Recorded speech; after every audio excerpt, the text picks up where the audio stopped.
नमस्कार, आप देख रहे हैं जी बिजनेस। मैं हूं स्वाति रायना और हम हमेशा आपके फायदे की खबर लेकर आते हैं। और आज की खबर आपके लिए जानना बेहद जरूरी है। अगर आप किसी दुकान से कुछ सामान खरीदते हैं और दुकानदार आपसे कार्ड से पेमेंट करने के बदले 2% ज्यादा भुगतान करने को कहता है तो आप संभल जाएं, क्योंकि दुकानदार आपसे ये चार्ज गलत तरीके से वसूल रहा है। मतलब डेबिट या फिर क्रेडिट कार्ड से पेमेंट पर लगने वाले चार्जेस ग्राहकों के लिए नहीं है, लेकिन फिर भी दुकानदार ये चार्ज आपसे वसूलते हैं। तो आज आपको सजग करने के लिए ही आपके फायदे का ये शो लेकर हम आए हैं। इस पर पूरी चर्चा हम करेंगे विस्तार से। उससे पहले स्पेशल रिपोर्ट आप देखिए।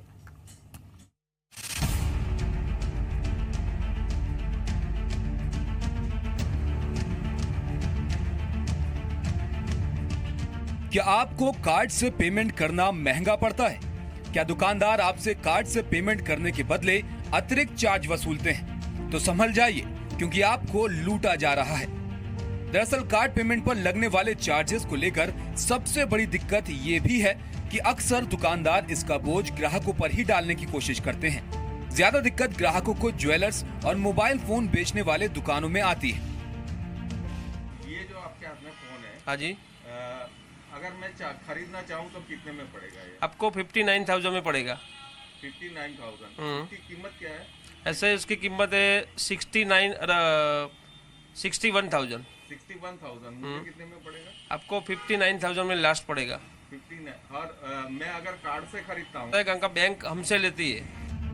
वहीं कई बार तो मेडिकल स्टोर्स पर भी ग्राहकों से कार्ड से पेमेंट करने पर 2% अतिरिक्त मांगा जाता है। दुकानदार जानबूझकर ग्राहकों को इसके लिए मजबूर करते हैं। ऐसे में ग्राहकों को कैश निकालने के लिए एटीएम के चक्कर लगाने पड़ते हैं। अगर कैशलेस ट्रांजैक्शन करने जाए तो यहाँ पे बोल देते कि भाई 2% ज़्यादा लगेगा, उससे अच्छा आप कैश ही दे दो। When I went to shop something, I shopped for 215 rupees and I was short of 15 rupees.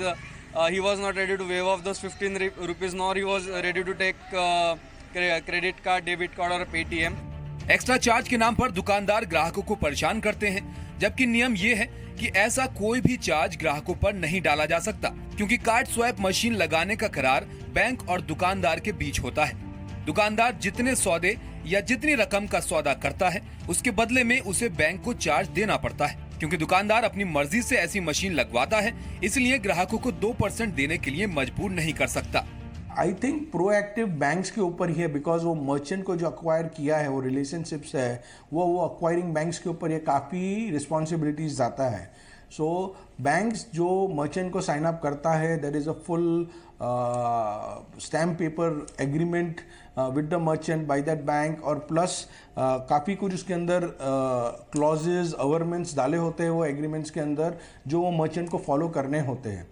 Right अगर वो वहाँ से कहीं से कंप्लेन आएगी तो bank should take action against that, because they have a legal agreement with that merchant in place, full KYC of that merchant in place, and where merchant is agreed कि वो कुछ भी सरचार्ज नहीं करेगा। It's part of that agreement. So the cause of action lies with the acquiring bank of that merchant. वहीं परेशानी ये भी है कि स्वाइप कार्ड मशीन या दुकान में ऐसा कोई नंबर नहीं होता जिस पर ग्राहक मर्चेंट डिस्काउंट रेट चार्ज करने की शिकायत कर पाए।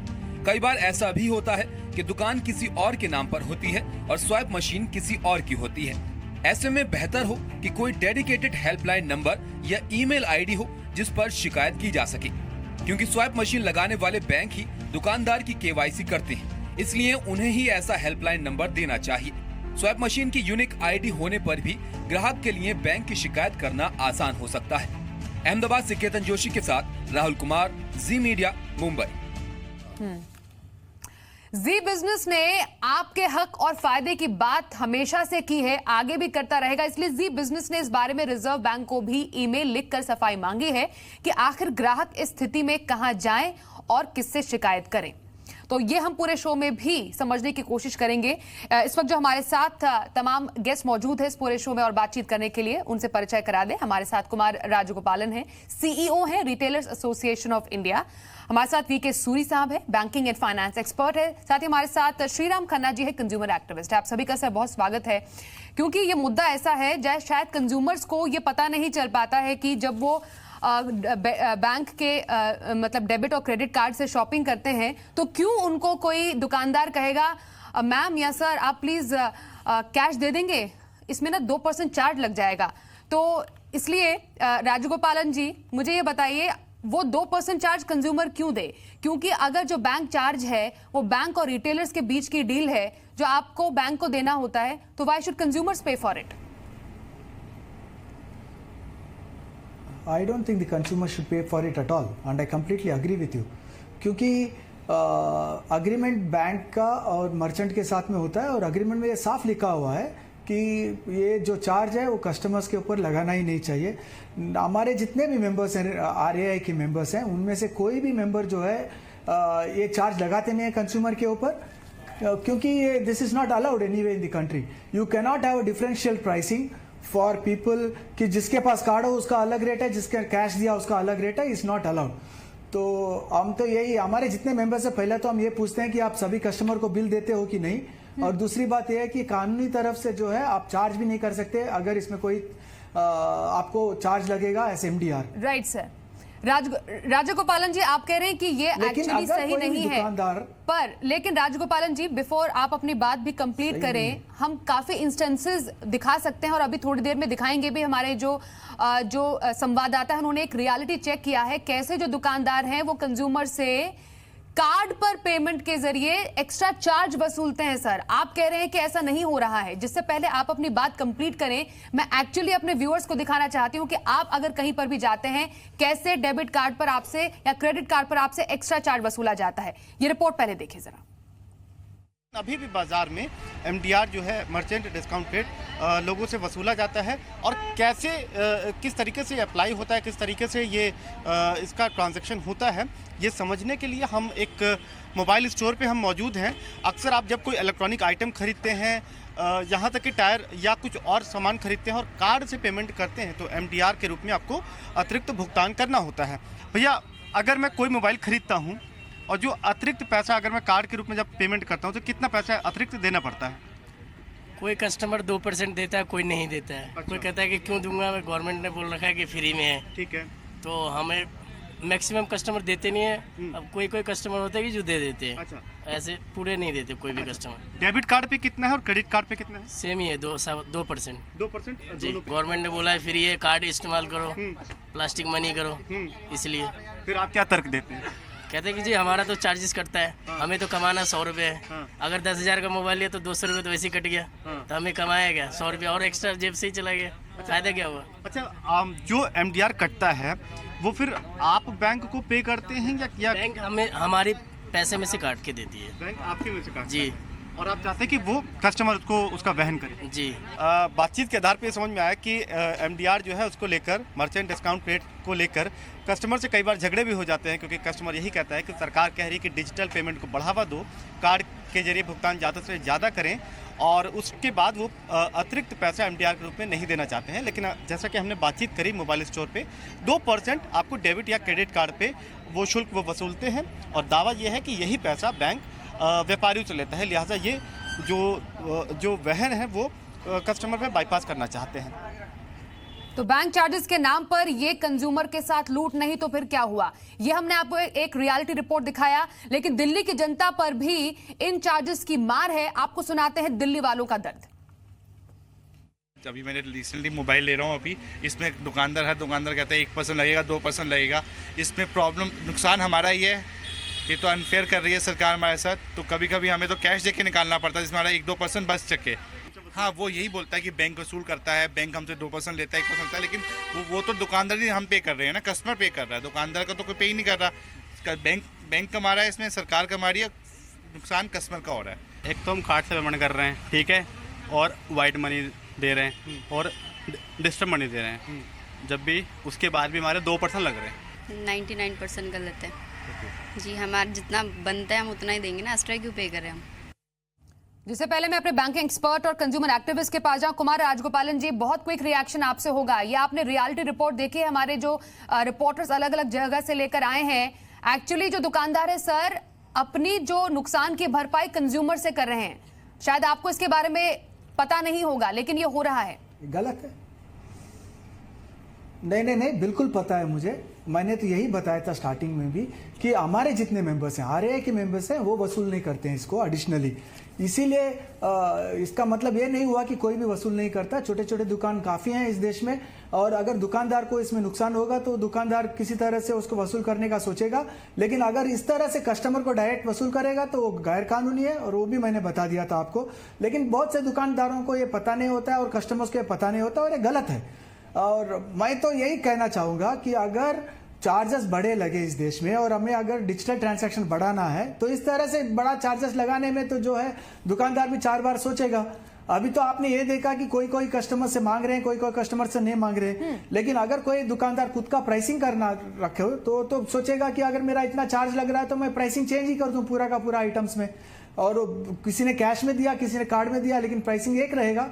लेकिन ये होगा कि चार्जेस बढ़ जाएगा कस्टमर के लिए। तो हमारे हिसाब से जो है इस देश में बैंकिंग ट्रांजैक्शंस अगर बढ़ना हो तो इस तरह से डेबिट कार्ड में चार्जेस नहीं लगनी चाहिए। सर, आपने तो कहा डेफिनेटली कि नहीं लगना चाहिए as CEO of retailers association of India, but reality report ये है कि ऐसा हो रहा है। बट इसका एक्चुअली सोल्यूशन क्या है? VK सूरी सर हमारे साथ है। सर, अगर डेबिट कार्ड या फिर डिजिटल ट्रांजैक्शन किया जाए, इससे तो बैंक का कॉस्ट से बचता है, ATM से पैसे नहीं निकालने पड़ते, चेक से पैसे नहीं निकाल सकते, तो आखिरकार कंज्यूमर ही हर बार क्यों मार खाता है ऐसे एक्स्ट्रा चार्जेस के जरिए? ये एक गलत प्रचलन है कि 2% चार्जेस मांगे जाते हैं और 2% लिए जा रहे हैं। जहां जहां पॉसिबल है शॉपकीपर्स उससे ले लेते हैं। RBI ने भी इसको मैंडेटरी किया है कि कोई भी चार्ज एक्स्ट्रा नहीं लिया जा सकता है, और इसके लिए ये भी गाइडलाइन दी है RBI ने कि अगर कोई ले रहा है तो उसकी उस बैंक के कंप्लेंट कर दी जाए। हर बैंक का एक मैकेंडाइज सर्विसेज का एक वेबसाइट है, उस पर जाकर उनकी कंप्लेंट की जा सकती है। जहां है अभी ये बोल रहे थे कुछ लोग कि भाई दुकानदार अगर कर रहा है, उसका खर्चा बढ़ रहा है, वो पे कर रहा है, तो वो कहां से रिकवर करेगा? पहली बात तो ये कि वो कितना पे कर रहा है। दूसरी बात कि ये एक उस तरह से है जैसे कि एक दुकानदार एक डिस्काउंट देता है किसी चीज को बेचने के लिए कि मेरे पास ग्राहक ज्यादा आएंगे। तो अगर वो डिजिटल पेमेंट के थ्रू ग्राहकों को लेना चाहता है, कई लोग होते हैं नहीं कैश कैरी नहीं करते हैं और वो चाहते हैं कि कार्ड से हम पेमेंट कर दें, उनको इजी लगता है। तो दुकानदार और जो और भी कॉर्पोरेट्स हैं वो इसलिए रखते हैं मशीनों को, इसलिए ये इसको बढ़ाते हैं। तो गवर्नमेंट की तरफ से है कि भाई आप बढ़ाइए, डिजिटल ट्रांजैक्शंस करवाइए ज्यादा। और एक ये भी है कि अगर ये मेरे पास है तो मेरा एक ब्रांड है। अगर आप किसी बड़ी शॉप पर जाओ और उसके पास ऐसा कोई मशीन ही नहीं है जहां पर आप कार्ड अपना स्वाइप कर सकते हैं या आप डिजिटल पेमेंट कर सकते हैं, तो शायद लोगों को ये लगेगा, कस्टमर को ये लगेगा कि ये दुकान बहुत बढ़िया नहीं है। और ग्राहक जो हैं, बहुत सारे ग्राहक ये चाहते हैं कि हमको कैश ना कैरी करना पड़े, ना देना पड़े, और हम जैसे 20,000 का किसी ने सामान खरीदना है, 30,000 का खरीदना है, वो जेब में कैश नहीं कैरी करना चाहता।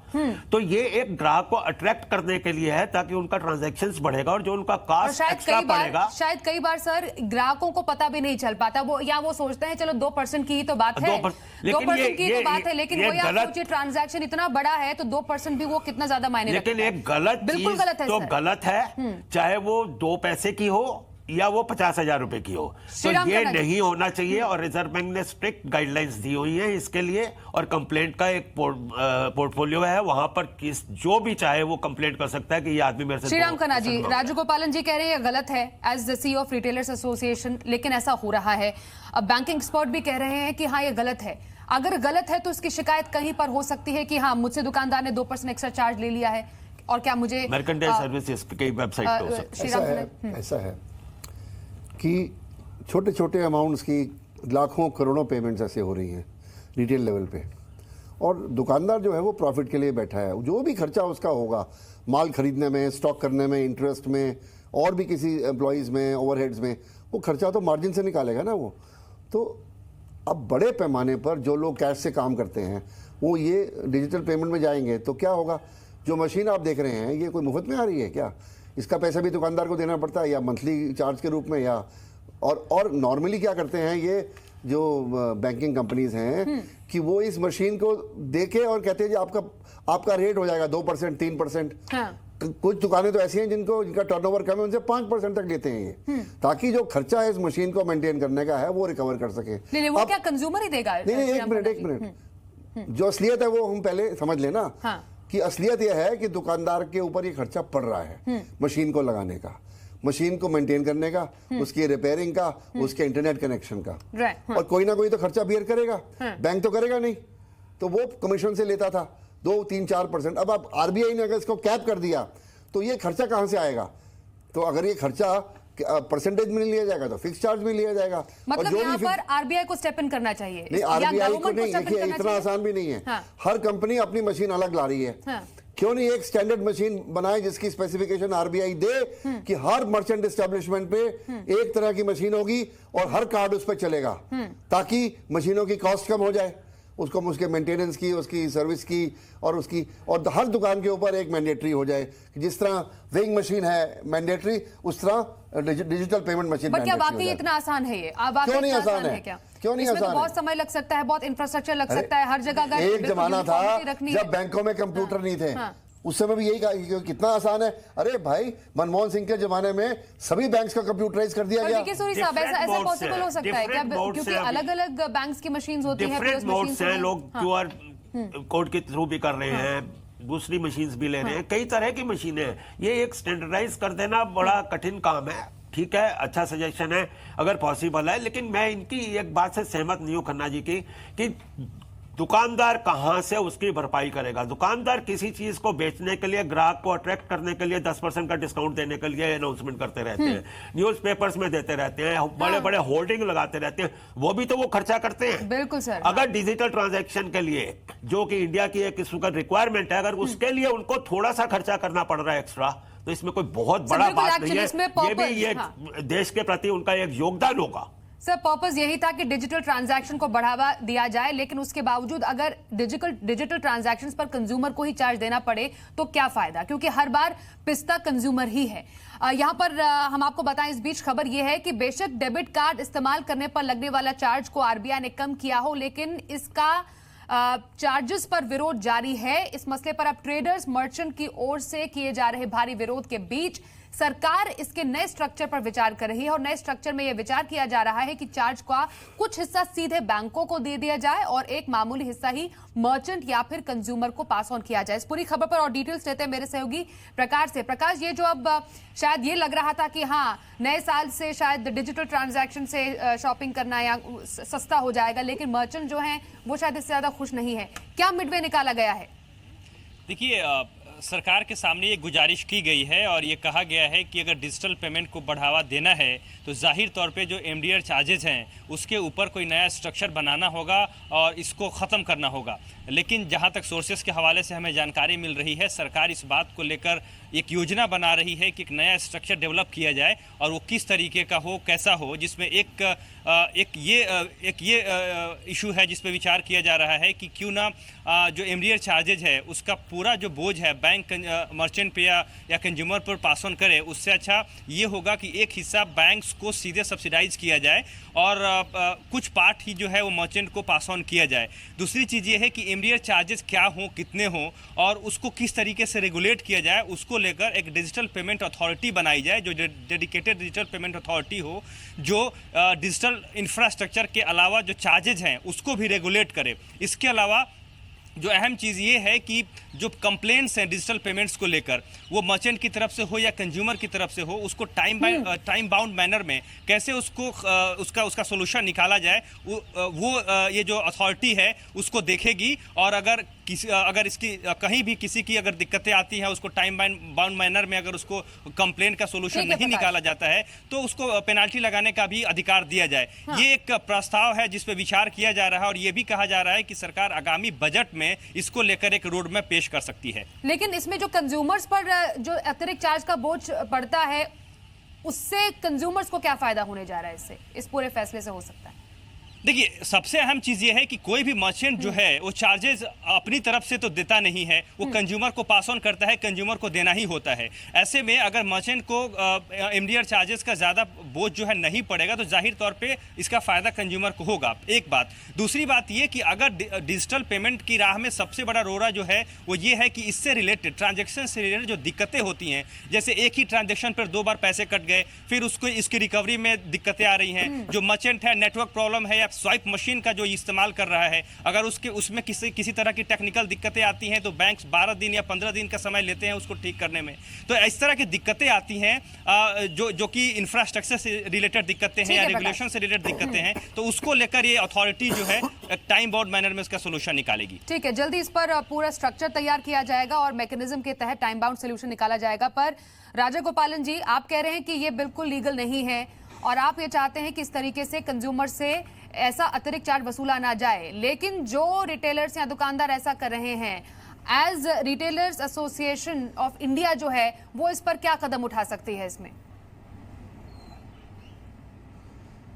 देखिए, इसमें पहली बात तो ये है कि अगर किसी ने भी गैर कानूनी काम किया हो, अगर कस्टमर को बिल नहीं दिया हो या तो फिर इस तरह से जो है एमडीआर उनसे वसूली किया हो, ये तो गलती है और इसके लिए पूरे रिड्रेसल मैकेनिज्म लिखा हुआ है। सभी दूसरे जितने भी लोगों ने अभी बात किया हुआ है, सभी ने बताया कि रिड्रेसल सिस्टम सही तरह से है इस देश में। सिर्फ कस्टमर को जाकर के कंप्लेन लिखना है और बताना है कि फलाना दुकान ने काम किया हुआ है, एक ओर से।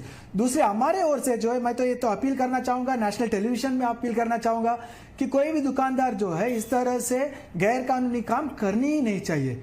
और हम जब किसी भी दुकानदार को मेंबर बना करके लेते हैं तो हम ये चीज जरूर देखते हैं कि पहले तो सभी कस्टमर को बिल देते हैं कि नहीं देते हैं। अगर बिल नहीं देते हैं तो वो हमारा मेंबर बन भी नहीं सकते हैं, क्योंकि पहला बात तो यह है कि अगर दुकानदार है तो हर कस्टमर का हर ट्रांजैक्शन के लिए बिल देना है और वो बिल नहीं देंगे तो वही गैर कानूनी है, पहली बात तो वो हम देखते हैं। और दूसरी बात, अगर बिल में अगर चार्ज लगाएंगे तो दिख जाएगा तो उसमें पकड़े जाएंगे कोई भी दुकानदार, तो वो तो काम कर ही नहीं सकते। लेकिन छोटे-छोटे दुकानदारों की तो ये जवाबदेही दो चीजें है, तो एक चेक्स एंड कंट्रोल्स का मैकेनिज्म है देश में। छोटे दुकानदारों की इसमें जवाबदेही कैसे बनेगी? अगर छोटे-छोटे दुकानों को आप एक्स्ट्रा चार्ज, तो मैं किसके पास जाऊं शिकायत करने के लिए? बिल्कुल बिल बन सकता है। सुनवाई होगी? देखिए, ऐसा है, कोई भी दुकानदार का अगर हमारे यहाँ पर सुनवाई नहीं होती, गवर्नमेंट ने बहुत अच्छा कस्टमर रिड्रेसल मैकेनिज्म बनाया हुआ है, कंज्यूमर कोर्ट्स बने हुए हैं, तो कोई भी तरह से जो है कंप्लेंट जाएगी तो दुकानदार के ऊपर बिल्कुल एक्शन लेते हैं, ये तो पक्का है।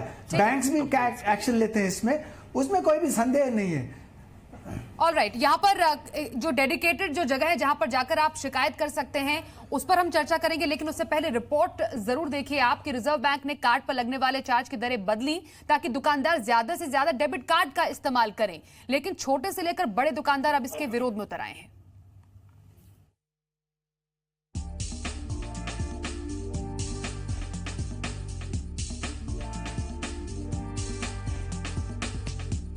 जी भर का शॉपिंग करने के बाद जब बिल पेमेंट की लाइन में खड़े होते हैं तो कार्ड या कैश में पेमेंट करने का ऑप्शन आता है। अगर कार्ड से पेमेंट करना हो तो छोटी सी मशीन होती है जिसमें कार्ड को स्वाइप किया जाता है। दरअसल इसी मशीन को लगाने के लिए दुकानदार को फीस देनी पड़ती, उसे ही मर्चेंट डिस्काउंट रेट कहते हैं। अब रिजर्व बैंक का नया नियम आया है कि नए साल से 20 लाख रुपए तक सालाना टर्नओवर वाले दुकानदारों से 0.4% से ज्यादा चार्ज नहीं ले सकेंगे, यानी हर 1000 रुपए के ट्रांजैक्शन पर 4 रुपए से ज्यादा चार्ज नहीं लगेगा।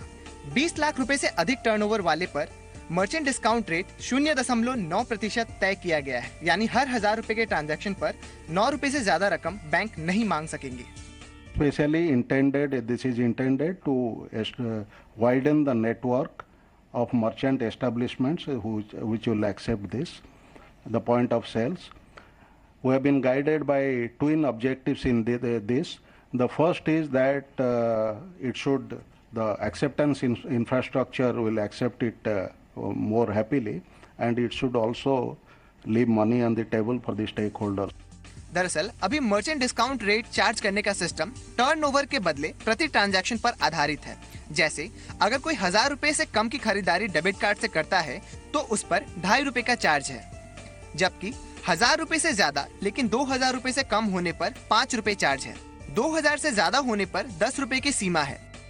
दुकानदारों को ऐतराज है कि टर्नओवर सीमा कम है, इससे डेबिट कार्ड से ट्रांजैक्शन महंगा होगा, क्योंकि छोटे दुकानदार भी 20 लाख रुपए सालाना के टर्नओवर की सीमा पार कर जाएंगे, जिससे पहले जिस 1000 रुपए के सौदे पर 2.5 रुपए देना पड़ता था अब सीधे 9 रुपए देना पड़ेगा।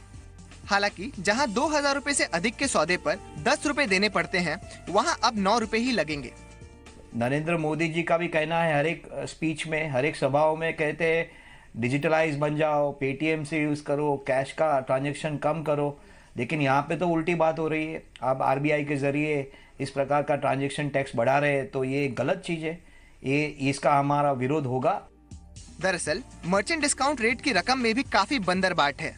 रकम का एक बड़ा हिस्सा डेबिट कार्ड जारी करने वाले बैंक के पास जाता है, एक हिस्सा दुकानदार को पीओएस प्लेटफॉर्म पर लाने वाले बैंक के खाते में जाता है। वीजा और मास्टर कार्ड जैसे पेमेंट गेटवे भी इसमें हिस्सा लेते हैं।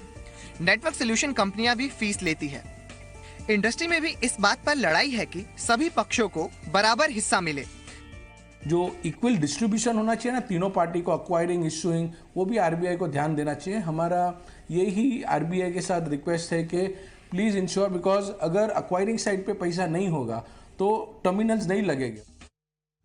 तो अगर 2% चार्ज अब आप दुकानदार ने आपसे वसूल लिए हैं तो आपको क्या करना है? वीके सूरी साहब क्या कर सकते हैं, क्योंकि 2% चार्ज तो वसूल लिए। बैंक की एक मर्केंडाइज सर्विस की एक वेबसाइट के ऊपर एक वो पोर्टफोलियो है, उस पर जाकर आप उनको मेल कर दीजिए, आपकी उसकी सुनवाई होगी।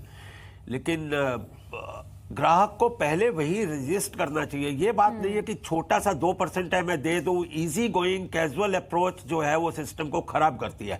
हमारे यहाँ सिस्टम इसीलिए नहीं चल पाते हैं कि हम बहुत इजी गोइंग होते हैं, बहुत लेथार्जिक होते हैं। ठीक है, दे दो यार 10 रुपए दे दो। अरे you are failing a system, आप सिस्टम को खराब कर रहे हो। आप उस सिस्टम को सक्सेसफुल बनाने के लिए थोड़ा सा सतर्क होइए, थोड़ा सा आप तकलीफ उठाइए। आप दुकानदार को कहेंगे वही मान जाएगा, ओके भैया मैं नहीं लेता। ग्राहक का हक बनता है, लेकिन श्रीराम खन्ना जी कितना समय लग जाता है? क्योंकि वही कह रहे हैं कि 2% के लिए कंज्यूमर भी चाहेगा यार 2% का क्या करना, बट लेकिन 2% बहुत मैटर करता है यहाँ पर। मैं तो सिर्फ कंज्यूमर को ये सलाह दे रहा हूँ हाथ जोड़ के, जो दुकानदार तुम्हें बोले कि इसका 1% 2% में, उसको आप बोलो 30 सेकंड में कि भैया अगर तूने लेने हैं उतने पैसे ले, नहीं तो मैं दूसरी दुकान में जा रहा हूँ, मैंने कुछ नहीं देना फालतू।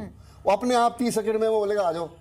आपको बार्गेन करना आना चाहिए और कहना चाहिए तुम ज्यादा पैसे लोगे तो मेरी चॉइस है कि मैं तुम्हारे को छोड़ के मैं दूसरी दुकान में जाऊंगा। सीधी बात है, बाइकआउट करो ऐसे दुकानदार को, खरीदो मत जो आपसे पैसे मांग रहा है। बिल्कुल राजा गोपालन जी, ये बहुत इंपॉर्टेंट है कि जितना भी रिटेलर्स हैं वो इस बात का ध्यान रखें कि वो ग्राहकों को कम से कम यहाँ पर अपना बोझ ग्राहकों को लादने की कोशिश ना करें, और जो कंज्यूमर से उनका हक है उनको डेफिनेटली मिले। क्योंकि 2% छोटी रकम शायद सुनने में लगती हो, लेकिन वाकई बहुत बड़ा ये जो जिम्मेदारी होती है वो रिटेलर्स की भी होती है, दुकानदारों की भी होती है, किस तरह अपना बोझ। आपने 40,000 का सामान खरीदा है तो 2% भी बहुत हो जाए। एक्चुअली सर, बट बहुत बहुत शुक्रिया कुमार राजगोपालन जी, वीके सूरी साहब और श्रीराम खन्ना जी हमारे साथ इस पूरी खास पेशकश में जुड़ने के लिए। लेकिन आपके फायदे से जुड़ी ऐसी तमाम खबरें, तमाम रिपोर्ट्स हम आप तक पहुंचाते रहेंगे और आपको बताएंगे कि आखिरकार आपका हक क्या है, आपको उसके लिए क्या करना चाहिए।